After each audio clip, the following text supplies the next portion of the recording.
me, so it was nice. It was good. Thank you very much for coming along this evening. We really appreciate you making it. This is our first event at the Century Club. Goat Star Books, of which I'm one half, have done a couple or several events at the Queen's Head Piccadilly just round the corner. This is our first event here, and we want to try something slightly different here tonight.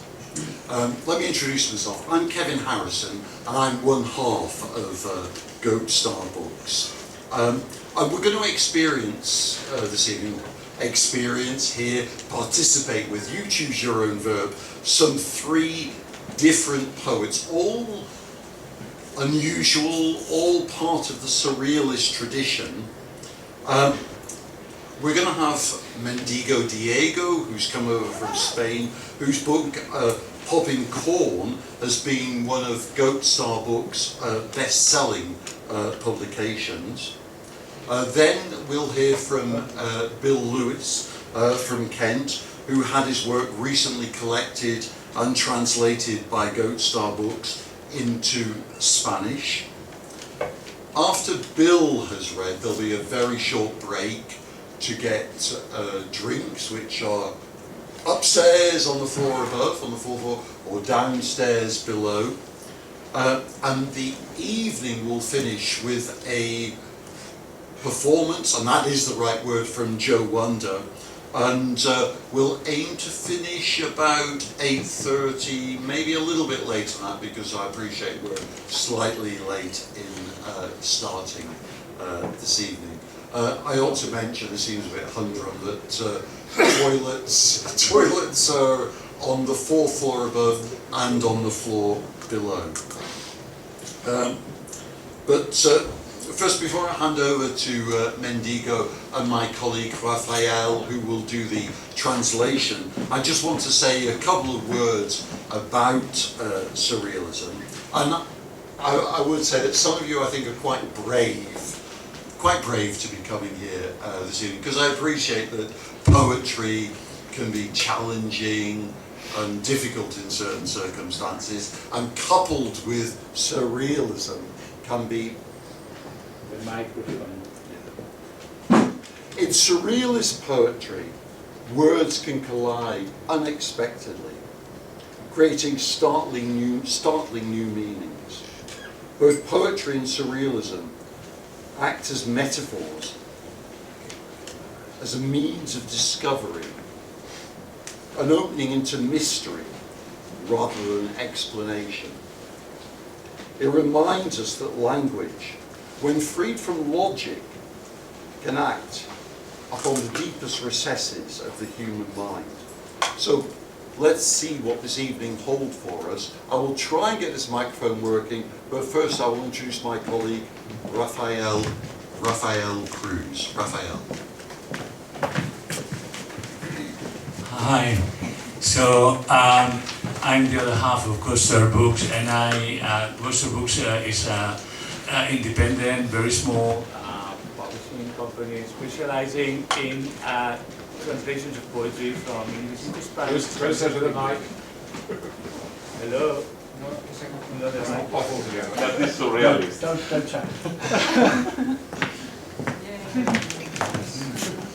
Well, I'm not going to talk for long now. So what you're going to do is please pick up one of the 2 cards you've got on your seats. One says ox, and the other says tox. And you put it in my hat. Choose one at random, okay? And put it in my hat. That's all we're going to do right now. Should we remember which we put in? Nothing, no. Leave it to me, my dear. Right.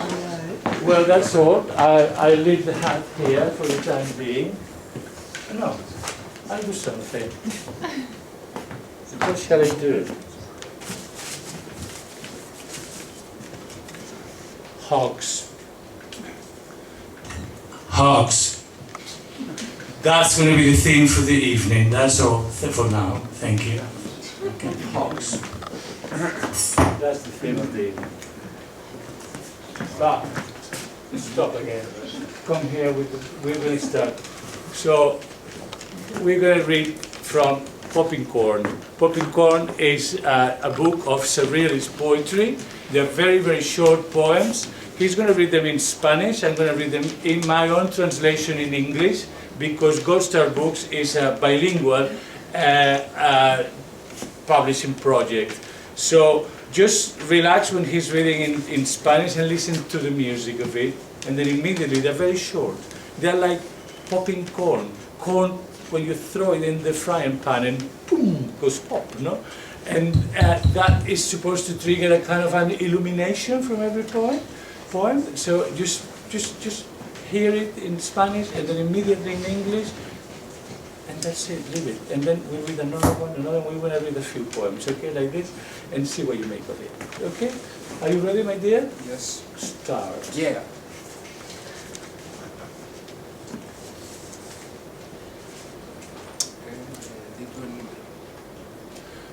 Poem 39. Toca el violín, querido espantapájaros, con la premura por estrenar de unos zapatos. Táñelo con la suave cualidad de un mediodía independiente. No te cases con tu sombra, o rompe una trompeta. Play the violin, my dear scarecrow, with the rush of a pair of shoes that must be broken in. Play it with the soft quality of a self-sufficient noon. Do not marry your own shadow, or else destroy a trumpet. Poem 41. Tengo palabras danza, sé para qué las quiero. Se mueven o van determinadas a desmentir ideas de pies ligeros. Me acompaña una sonrisa al mediodía, un ritmo íntimo, un caudal secreto. I have dance-like words. I know what I want them for. They move, or they are resolute to refute fleet-footed thoughts. I smile accompanies me at noon, an intimate beat, a secret flow. 42. That's right. Permítanme unas gotas de mercurio, saliva que vale su peso en llanto, son fagotes, violonchelo y un triángulo, más esa alegría que solo detectan los termómetros. Please, allow me a few drops of mercury, saliva worth its weight in tears. They are a triangle, a cello, or a bassoon, plus that kind of joy that only thermometers can detect. 44. Puse nombre a las cosas. Por ejemplo, quise llamar hormiga a una lágrima, solo porque la vi caer de una mejilla hasta el suelo, y porque echó a correr por la máquina leve de este verso. Si esto es lo que llaman metáfora, solo digo lo que vi, no digo Diego. I gave names to things. For example, I wished an ant to be called a tear, just because I saw her fall from one cheek onto the ground, and because it began to run through the faint machinery of these lines. If this is what they call a metaphor, I just say what I saw. I keep to my word. 46.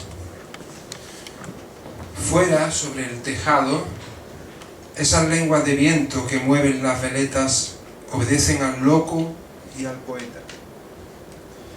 Viendo pasar mi vida delante de tu espejo, yo quisiera negarte, ponerte en un florero y no cambiarte el agua nunca más. Que se mueran de hambre mis recuerdos. Out out, out, out, out, totally out, out, out on the roof. Those tongues of wind that move the weather vanes respond to the poet and the insane. As I watch my life pass by in your mirror, I would like to refuse your eyes, to put you in a vase and never change the water again. Let my memories starve to death. 50 no sé cómo se dice. 50. 50. De pie, tal que un lirio con la garganta bien amenazada, alzo los decibelios y en justo amor te digo, no hay túmulo de rey, ni húmero, ni origen de una patria, ni 50 que no hayan sido bruma, escombro, olvido. Intuyo la libertad a golpe de ballestas, pájaros sagitarios en lo celeste presos.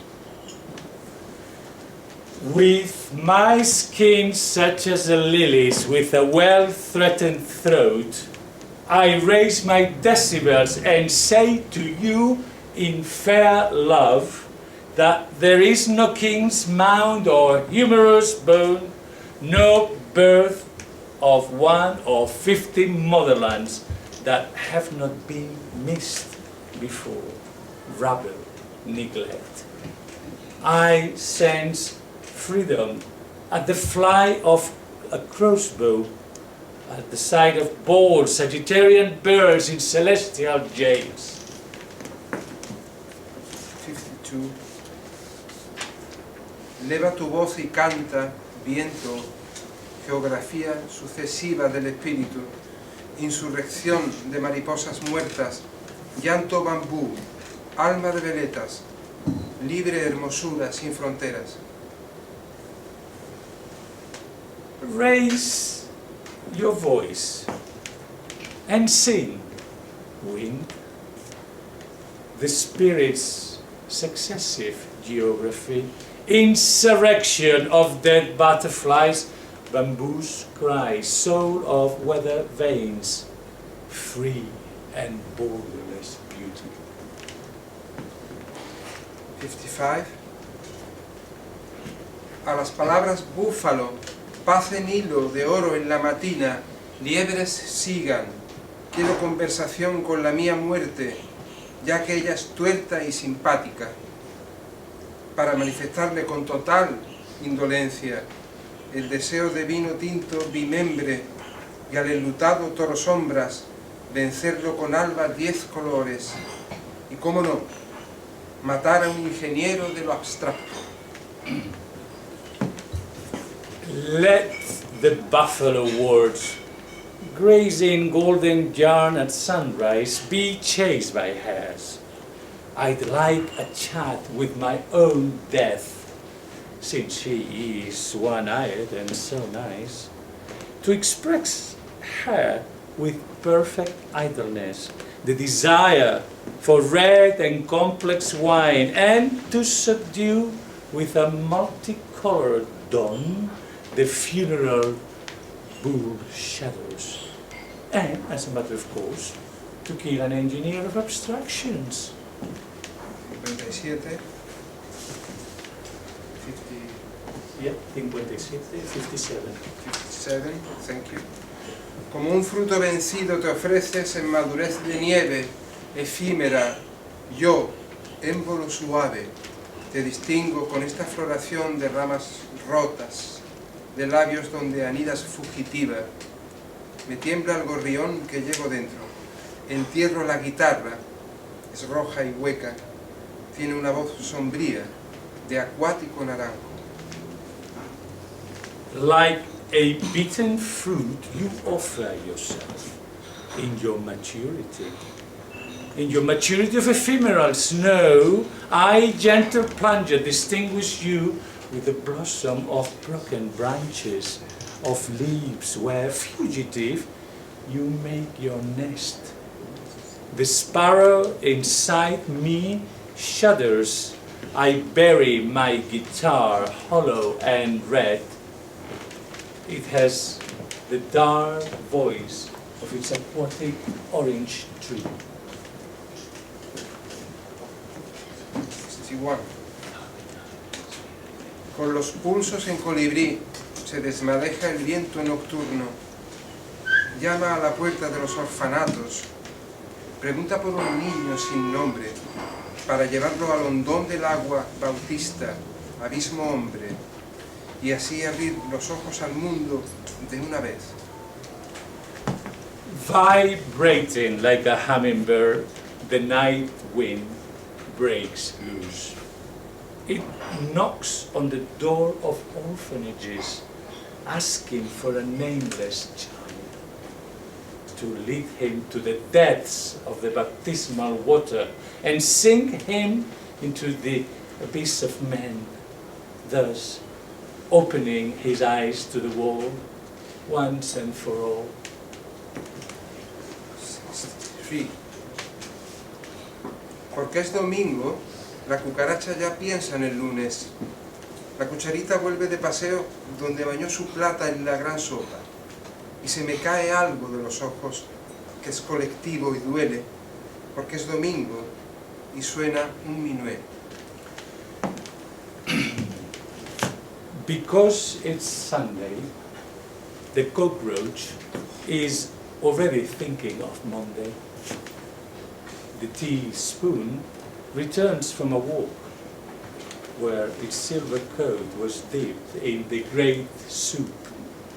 And something has fallen off my eyes, something that belongs to us all, and that it hurts because it's Sunday and they are playing a minuet. Yeah, 60, 70. I'm 70. 70. Mira que me quieres.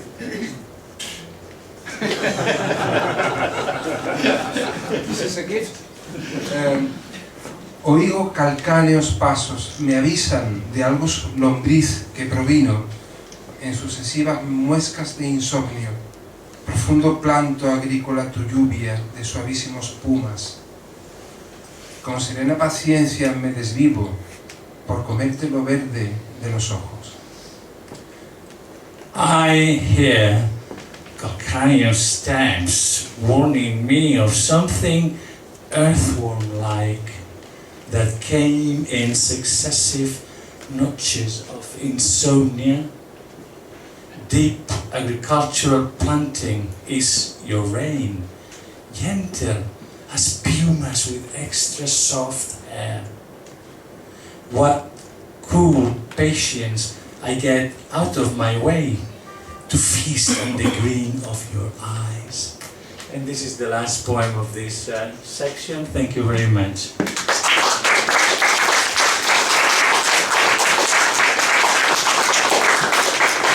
Now we're going to have Bill Lewis, the great Bill Lewis.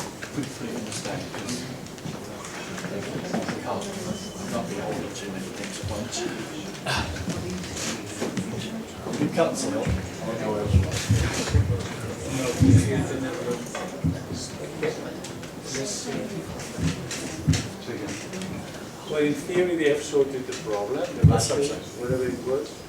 But you still have to talk, man. Yeah, can you hear me? Is it working? I don't know. Okay. I wrote this in Nicaragua during the first Sandinista revolution, and it was for my friend Claribel Alegría, who was one of El Salvador's leading poets and spent 40 years in exile. And it's called, I've got the wrong bloody glasses on, that's the problem.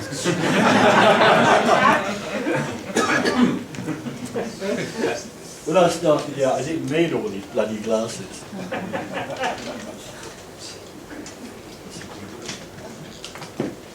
Surreal glasses. I'm not a surrealist, by the way. Let's try. Okay. A war of flowers. Claribel Alegria. In another America, where the memory is a war of flowers, behind a curtain of silence rests a grey heat heavier than iron, where the red jaguar reclines and the blue tiger of prophecy smashes the world to bits with a mighty war club of lilies and golden orchids, shattering the night and using the shards of its darkness to reconstruct the morning luminous with lakes and lepidoptera. Devalued are the old currencies of chocolate and emerald feathers. A steel cough hacks at our external lungs, the trees. The general crushes a gardenia in the palm of his leather glove.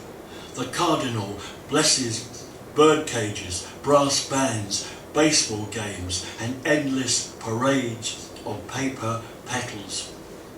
The memory is a war of flowers, a bloody war of flowers. In another America, where the helicopter gunship desecrates the azure road of the mountains, where the only mariachis are orchestras of skeletons playing their rib cages like marimbas.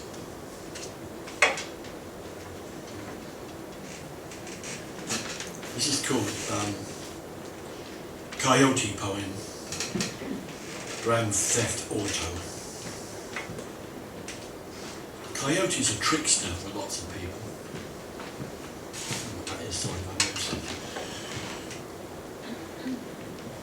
it. Something tricky in the cosmos, something with pointy ears, something with a long nose, something with a ragged tail, something that steals your chickens, something that hotwires your car. I'm talking Grand Theft Auto. I'm talking Grand Theft Auto.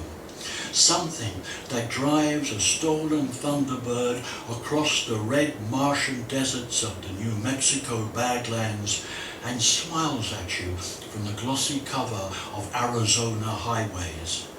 Something that runs over a roadrunner out on Route 66.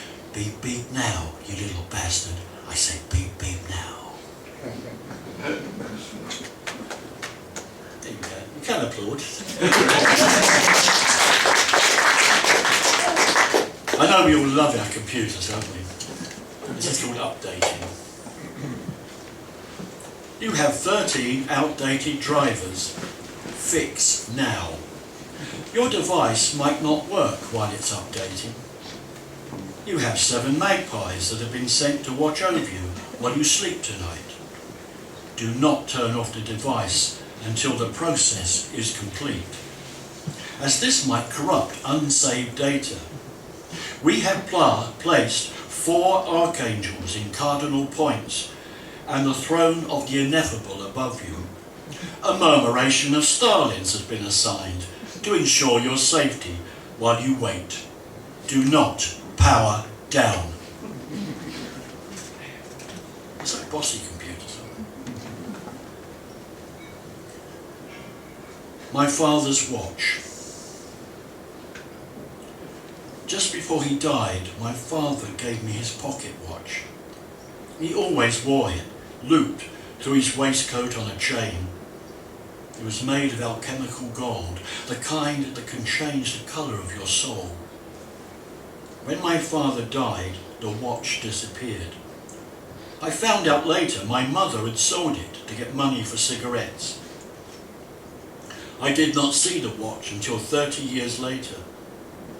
In January 2000, a fox brought me the watch in his mouth.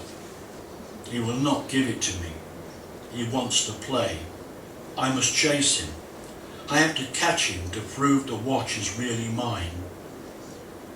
If I see a dead fox by the side of the road, I always get out of the car to check to see if there's a gold watch and chain in his mouth. You never know.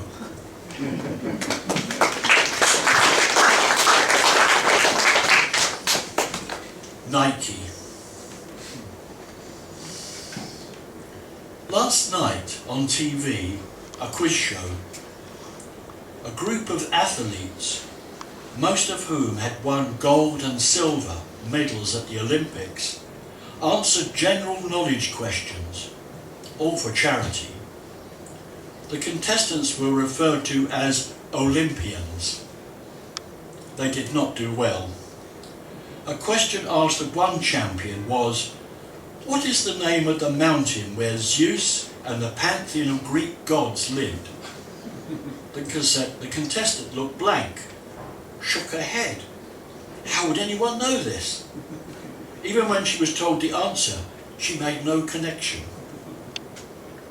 Nike, goddess of victory. There's a statue of her in the Louvre at the top of a short flight of stairs.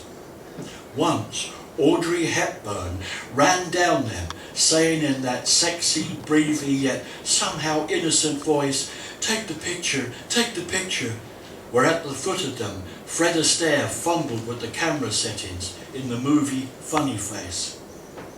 That Nike, goddess of victory, personification of speed and flight, never wore trainers.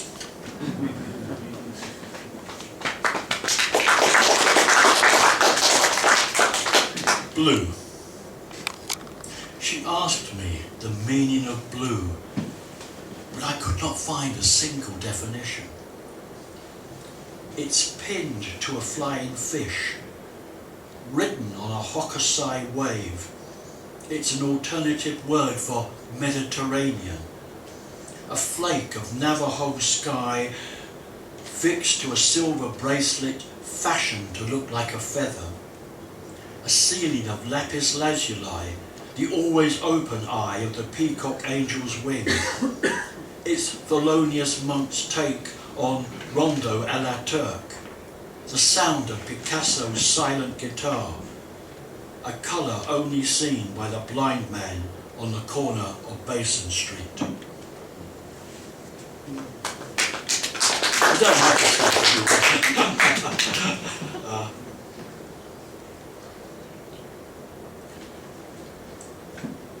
The 20th century, part 1. The three bears came back from their walk. They lived in a neat little cottage in the wild wood, which used to be very wild, but now it's a nice, neat suburban housing estate and everything is much tidier. They are horrified to discover their house has been burgled. Porridge has been eaten. Furniture broken. Beds slept in. Baby Bear finds a semi-comatose blonde in his bed.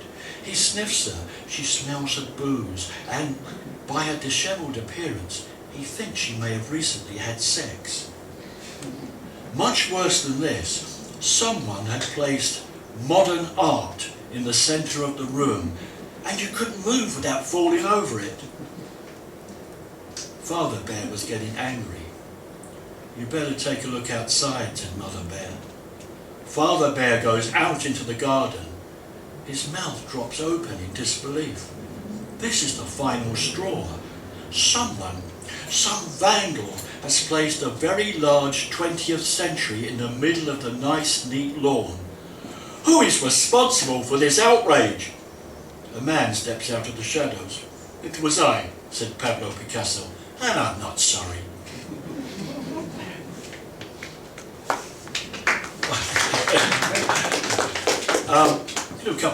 Do another coyote or two poems. But first I'll do my shaman song.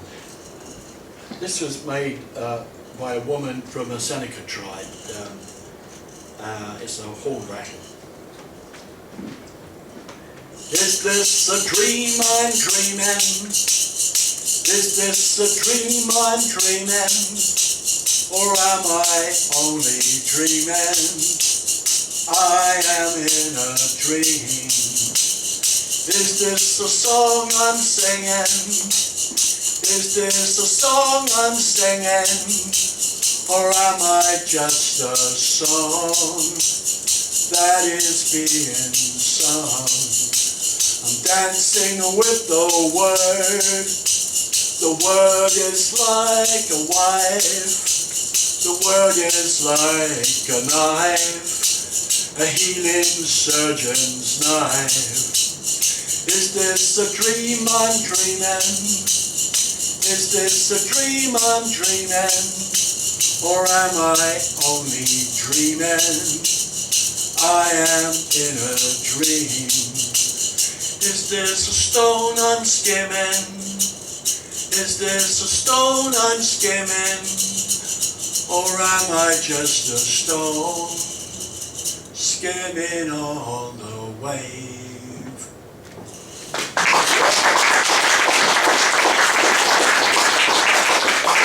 It's a different kind of coyote. For Latino people in America, it's a man who traffics people.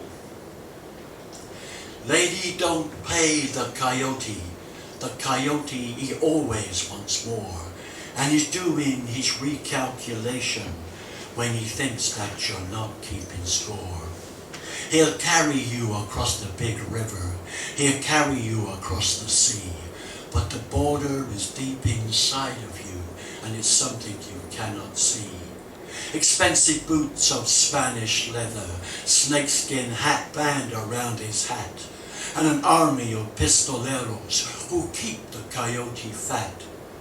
And the traffic is always heavy on the highway of human flesh, and the desperation of the poor, it keeps the product fresh.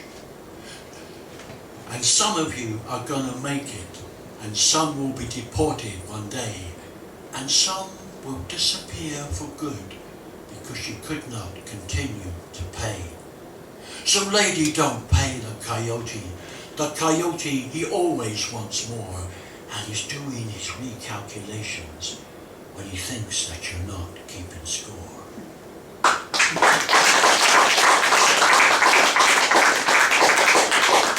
I'll do one more, and that's... this is actually the title of my last book in English, but it's also in here. Sparrowhawk. Do you know what a sparrowhawk is? It's one of the smallest birds of prey. Lives on smaller birds. Suddenly, the bird song ceases. The sparrows seem as if they've been pulled back into the hedge by bands of invisible elastic. All chirping and chatter stops. The wings of the doves whir as they make for the safety in the trees. I look out from the kitchen window, where the bird feeders full of fat balls and seed swing in the silent garden. And then I see the reason. A sparrowhawk has dropped from his, like a stone from his blue home, to rest upon the fence. His yellow gaze glares, without malice, at the deserted feeders, but he is not hunting. If he had been, no one would have seen him until he struck, swooping in low like a mini stealth fighter, only a centimetre above the grass. The displaced air parting stalks like an invisible comb through hair, rippling the surface of the water feature, swifter than a swift, only rising to hit his prey at a full 15 kilometers an hour, leaving nothing but a cloud of feathers in his wake. Make no mistake, he is not hunting, he's at rest, almost seeming to enjoy the effect his presence has upon the denizens of the garden. I realise this is anthropomorphizing. It's a human fault. Just as some might demonise this pocket predator in Disney-esque categories of good and bad animals.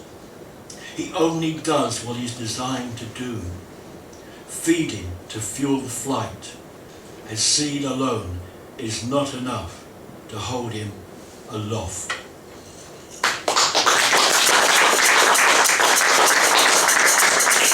We are bears. We are bears. We are bears. We are bears. We are bears. We are bears. But some of us are in disguise.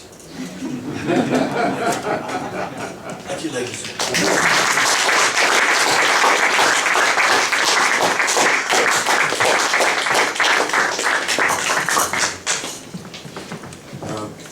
Thank you very much, and apologies for the problems with the microphone earlier on. We did promise you a surrealist evening, and I'm sure the microphone problems contributed to that.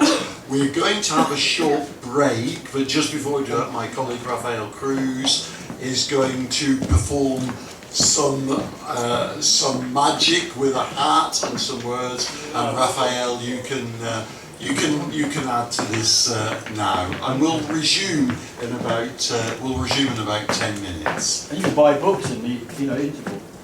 There are books there, and I will be in a moment. I will put on my hat as a bookseller, and you can buy the books. They are all a tenner, okay? So ignore some of the books Joe says another price, but we have agreed that it's a tenner every book, okay? Now, before we go, I'm just gonna go around and with the hat, take one of the cards. It doesn't matter what it says, and I'm going to give you some pens, and you write the first thing that comes to your mind when you read hawk or talk, okay? And it doesn't matter, it doesn't have to be rational, it doesn't have to, just what comes to your mind, okay? Just write it at the back. A word, a phrase, it doesn't matter. The first thing that comes to your mind. And then I leave the hat at there by the, where we're selling the books, and you just, at your own time, during the break, you can write. And after the break, you put it in the hat, or you put it before you go to your drinks, okay? And the hat will be there, and here's the pen, and get a card and write it.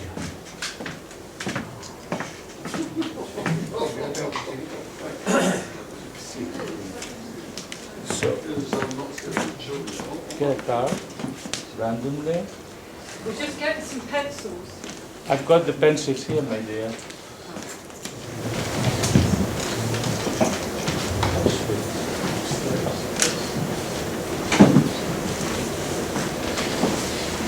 The suction pads of lobsters fills my ears with fluff.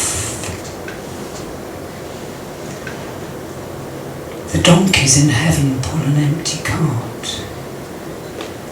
My thumbnail is the size of a mountain.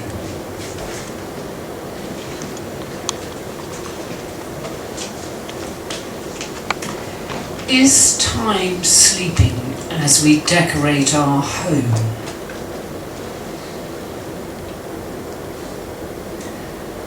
The pendulum swung as slow as a hypnotist's foot on the way here. It opened the fire escape and let me in. My friends shed their antlers and took the stairs 3 at a time to try and avoid treading on the people. The purple flashing ambulances arrived in the dark. We ran. Oh, we ran.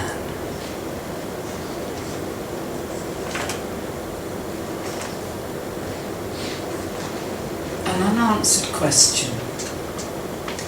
Taking a step from Kick Valley towards town, I arrived in a place where an unanswered question hung in the air. I hadn't packed my underwear, slippers or a hat. No one had taught me how to swim. And I knew the Americans always wore swimming hats.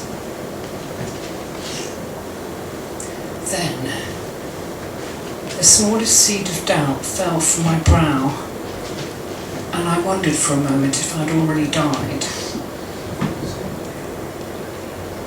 But my new spectacles were good. Their anti-glare features, perfect for such a place. Then the meteorite hit the balcony and taught me how to write a poem. A poem of my own. And it spelt the word home.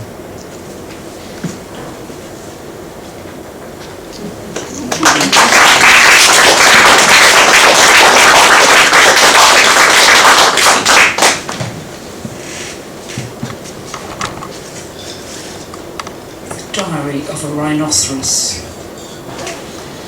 I woke up this morning and burst into flames, with a sod of a liver and feeling strange. Look, I'm not worn out by you looking at me through this one-way mirror. But stop it. Because being a rhinoceros is not being a gorilla. Let the blazing sun comb through your hair. Being a rhinoceros is fun. I live on twigs. It's better even than being a pig. I eat seeds for breakfast and watch horses bet at the fair. Bathe all day under a sun lamp. Live without opinion. I have a thick skin. There's earthquakes on Pluto, hurricanes in Honolulu. The lights are still on in Toronto. I have a thick skin and I don't want to know. My wife wears false teeth and lives across the way. We breathe underwater messages. We used to work in an office before we became rhinoceros. While starlings paint tinsel across the sky, we sometimes share a cuddle and a candle while watching the songbirds fly. And with bobbing ears we try to fly. Programmed according to the manufacturer's code, we sing a song of sixpence with roses in our claws. Dear, I tell her, don't touch the ceiling where the lasting longboat's moored. It wants to transport you to the next floor. And if you take out an oar or a paddle or a spoon, it will sail you all the way to the next room. Where tethered by the window waits a handsome saddled mare to ride you to a place under the stair. There, the shadows will welcome you to stay a while. And if you can lie down, a cat will tell you stories of what it feels like to have claws. So cheer up, dear. The whole house is yours.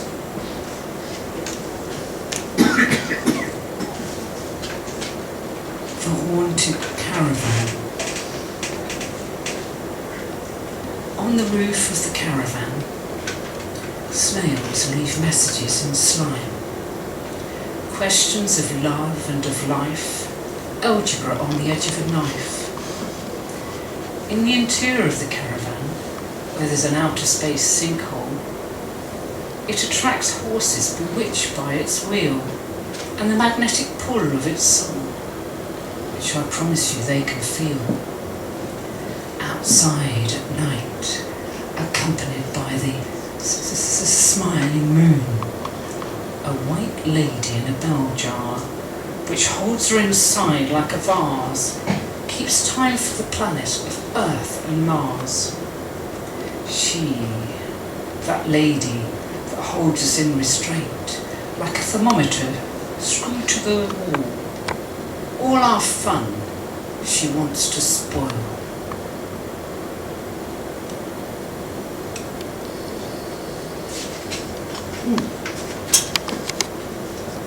The bath conversation. The bath conversation came while I was in the bath. A conversation between my toes. The lulling conversation seemed nothing at first, until my little toe spoke to my first. I'm ignored on a daily basis, they said. What about me, all the balancing I have to do? Piped up the first toe. The middle toe interrupted.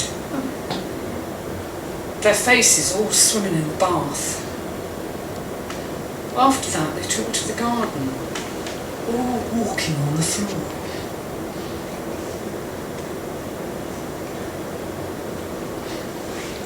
The storm petals. The storm petals gave me the go-ahead and winked, and flew back into the trees, where they waited for autumn to do it all again, when there was a bit of a breeze.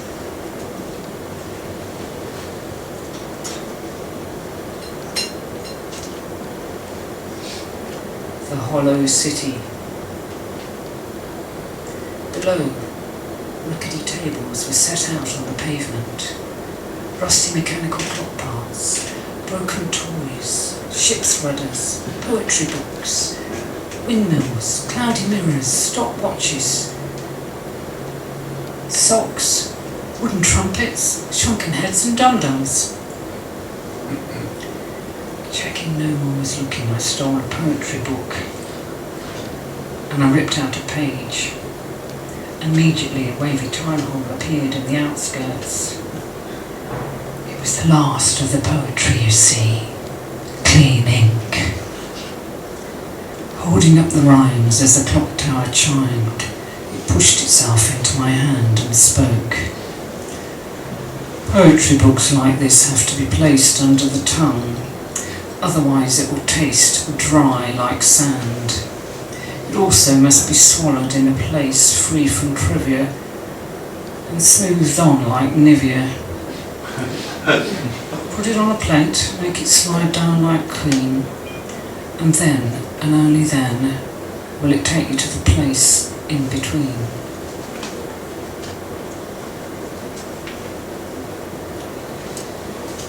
At night,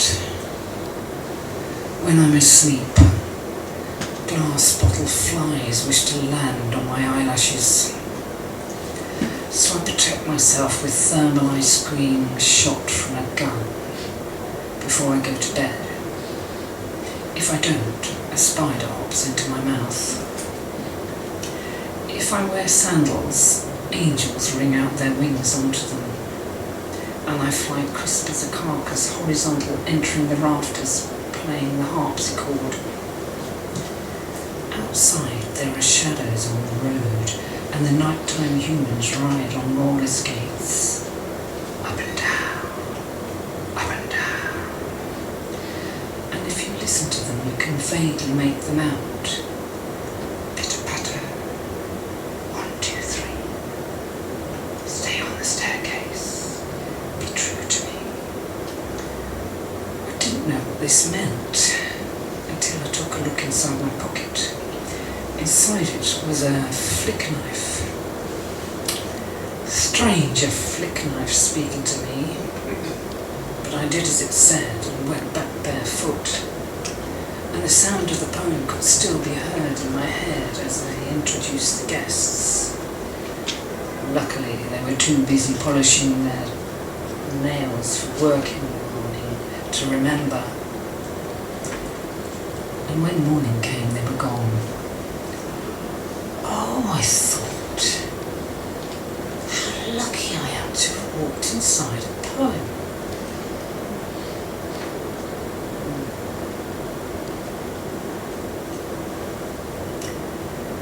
Listen to the air conditioning.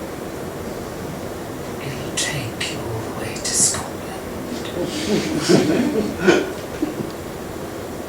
An air hostess gave us toast, evaporated milk, food wrapped in cellophane. Her name was Insane Jane. A ghost on an aeroplane.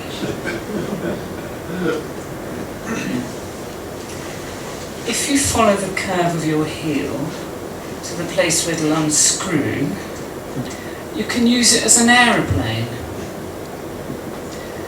And use the left heel for cabin crew. The next one's called I Am a Tablet. I met a woman whose hair went on forever. I climbed up it to post her a letter.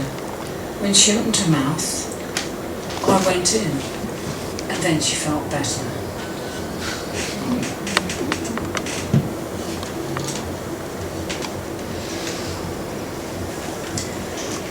I'm a half man, half woman. I have the scratch-proof banter of a witch's child. My claws stretch as far as eternity. I'm married to a hen and we constantly cluck. Our wings are spread as far as Birmingham. For fun, we blow feathers at the stars. At night, if you see a flicker in the sky, bow at our enthusiast. emptiness, not yet seen, because you can't imagine the places we've been. Coloured streams of thought. My blood appeared as a stream of thought, a light bleed into my hand, red, yellow and blue. I tipped my head back, letting it drip. Cold keys counting on you.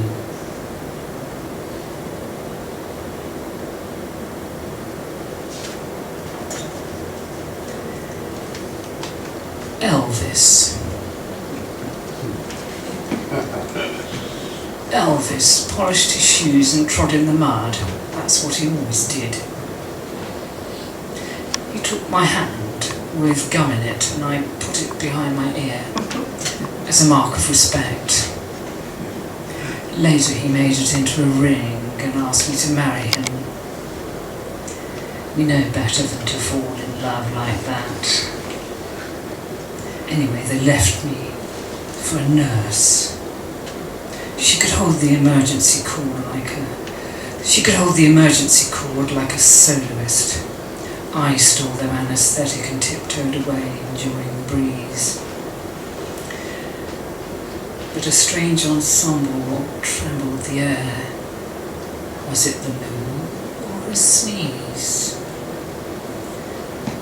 After that, there was a whole world waiting to be discovered. So I cut tapers for offerings in the local Pinocchio church, then set off on a small pony along the edge of a sundial, seeking grandmother's mints. And hoping to awaken the underage still smoking cigarettes, I left a trail of poems on serviettes. But it was only when I met Elvis that I really knew. I liked his voice, thought he was hot, so I took him to the fair and had him shot. So just remember, I have a woman's breast and a loose screw, and my maker, it could be you.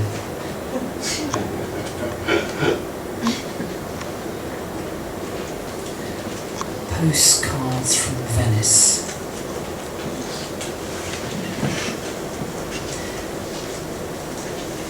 Saccharine drinks languished unwanted in the public fridge.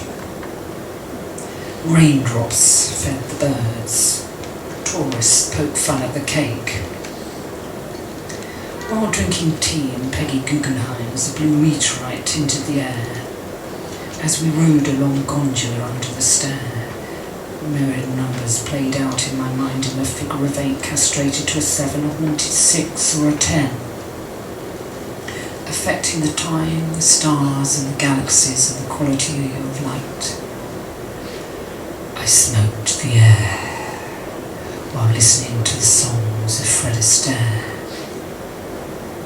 until the smallest seed of doubt again fell from my brow, and the meteorite on the balcony sang out to me, writing a poem of its own. We dipped our toes in the water and decided to go home.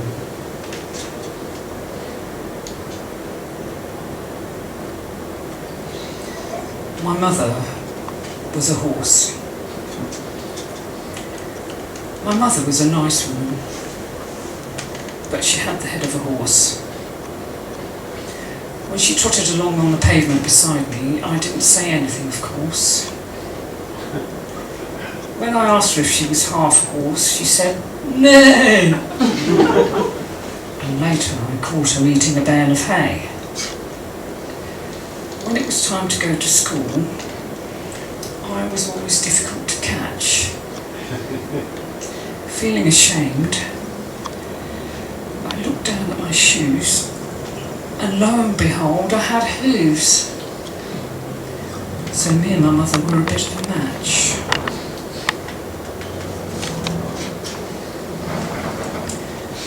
My husband used to wear sequin pyjamas which I would microwave for lunch.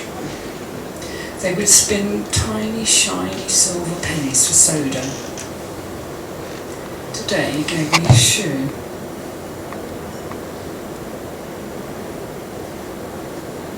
The three sheriffs. 3 men search the universe, riding horses run on shadow oil.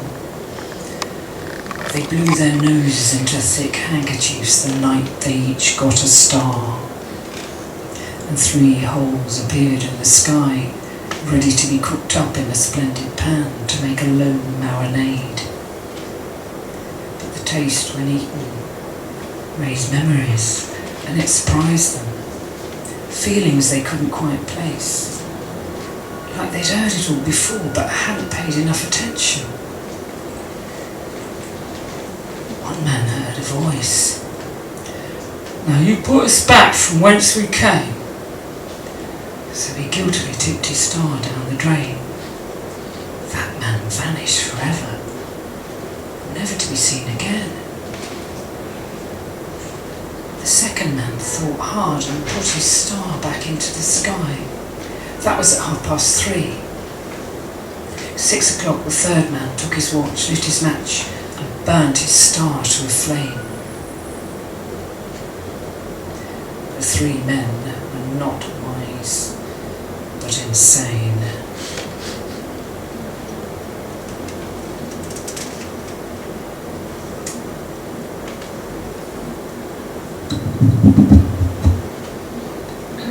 The tree.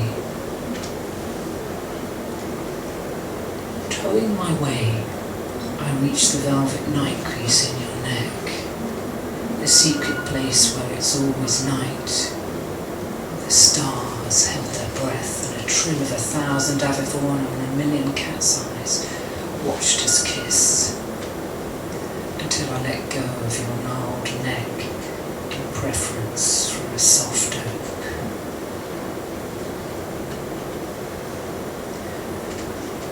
Libraries. Did you know books have ears? They listen to what we say and write it up while we aren't looking.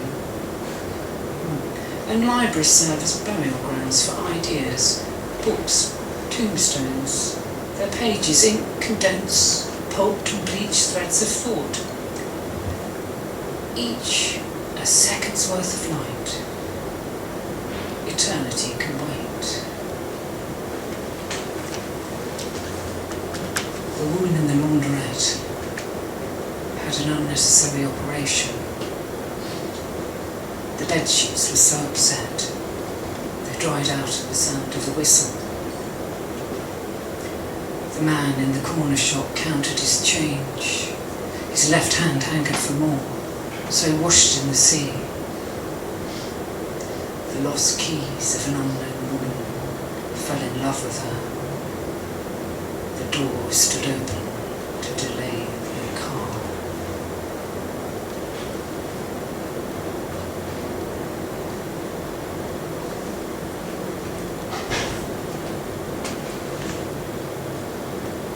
The silence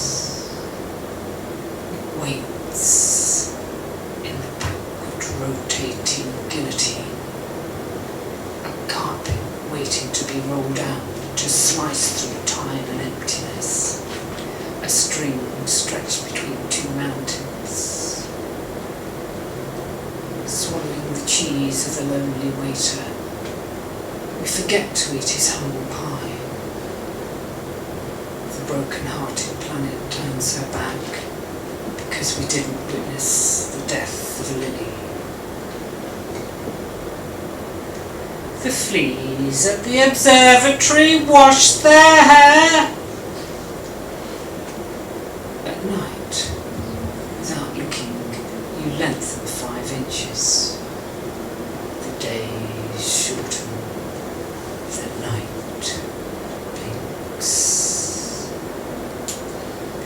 The broken clockwise spindle that once caused far-off planets to spin has spun its last for the phantoms and its next of kin. It has faltered in its orbit, throwing things afar.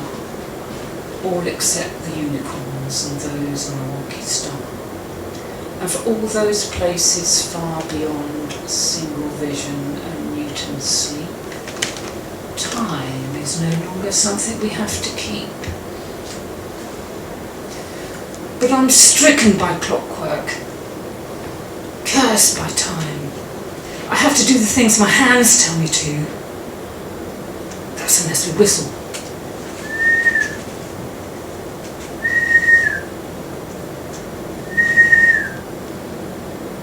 Then there's a 3 o'clock cascade, a ton of numbers, 5, 6s and 7s, and a very large and angry 30 minutes past 3.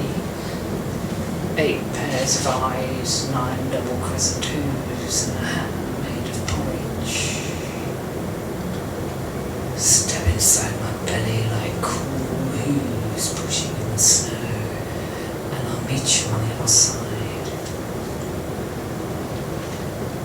1, 2, 3, 4. Time is knocking at the door. Don't rest your lives on time. Go backwards to be fine. Don't be imprisoned by the clock, because tonight we will not talk.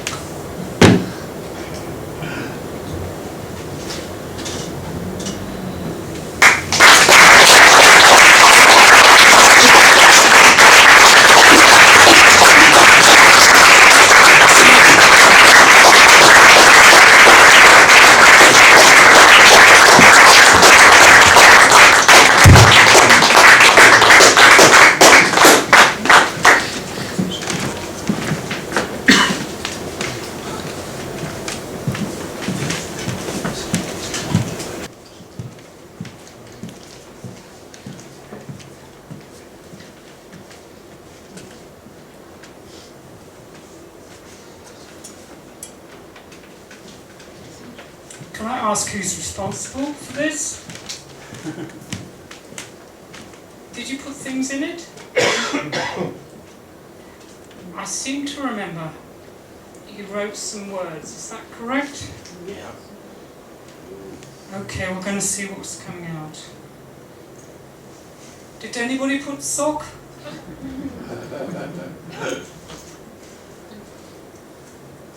Oh, hang on, we've got something good coming out now. Ooh, some good ideas here you had today. Oh, look. Oh. It's got ectoplasm on it.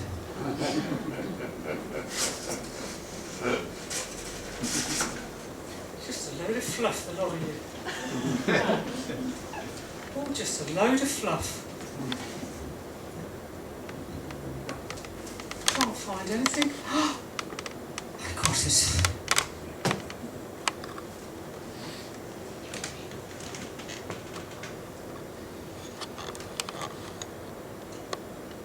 We've got a poem coming on. I wish you'd write clearer. Hop. Pox. Plenty of it. Quasimodo.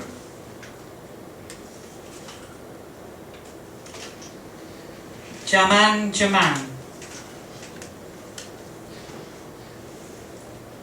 Clock in my pocket. Guess town guessing just all.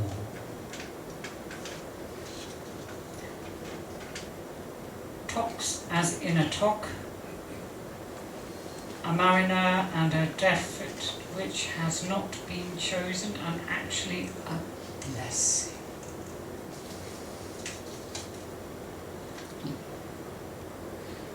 Sprinkling soft water, friending Spanish. Absolutely wonderful.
you very much. Now, this is the end of the performance. Can I ask the three poets to come here now, please? Oh, are you going to give us a prize? Yes. A prize or punishment, depending how good you were reading your poetry today. No, the idea is that now you can ask any questions about surrealism to any of them. And I start myself with a question. So, what is surrealism?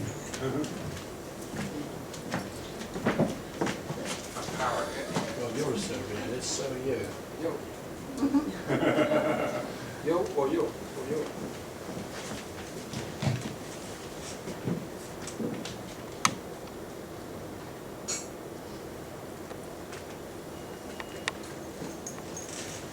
Okay.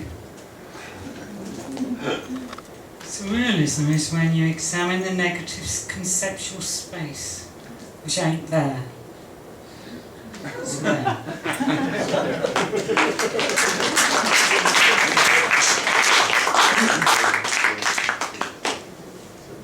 ¿Qué es el surrealismo? Era la pregunta.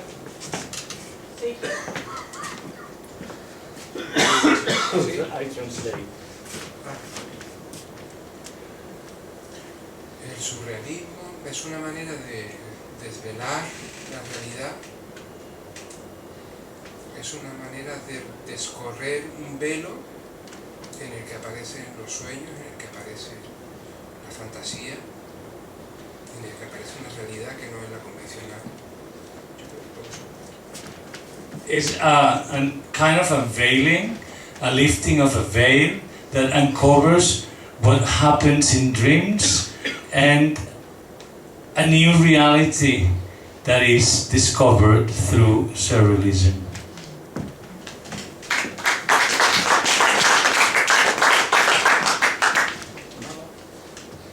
I think surrealism in its old form is gone. But I think even poets like me who are not surrealists, we've got this in our toolbox because we're all trying to figure out what reality is. So it's in my toolbox along with shamanism, along with Beowulf, along with 1,000 years of English literature. So although I'm not a surrealist, I do plummet the depths of my unconscious to get imagery, and I don't always know what the imagery means when I get it. And a friend of mine asked me on Facebook recently, or was it Instagram, said she liked my poem, but what did it mean? And I said, I don't actually know yet, but it will become apparent perhaps in time.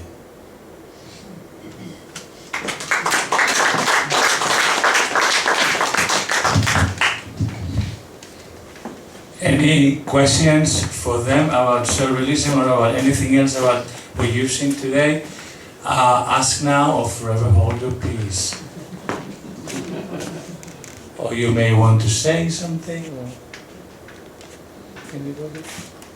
If not, Where did we get our shirts? I don't know. if there's no questions in the room, we will finish here and.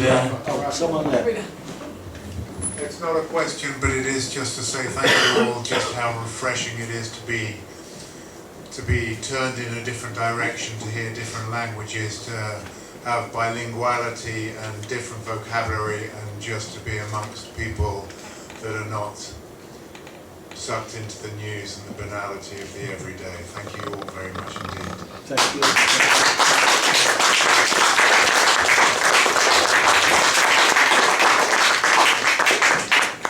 I want to say thank you very much to everybody. Is there any more questions? If not, we can have one last drink or two.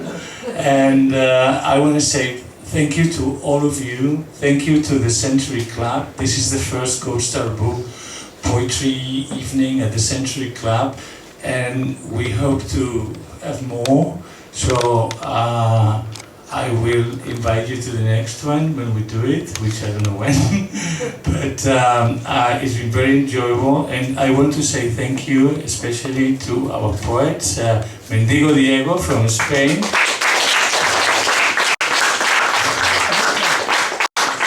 Jowonder from wonderful London,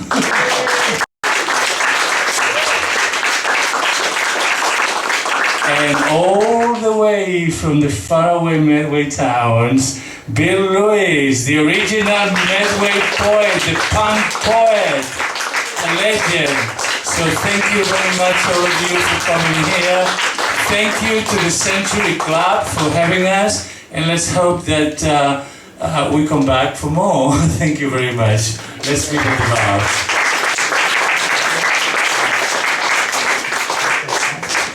Obviously, thanks to Goat Star Books for taking the plunge. Yeah.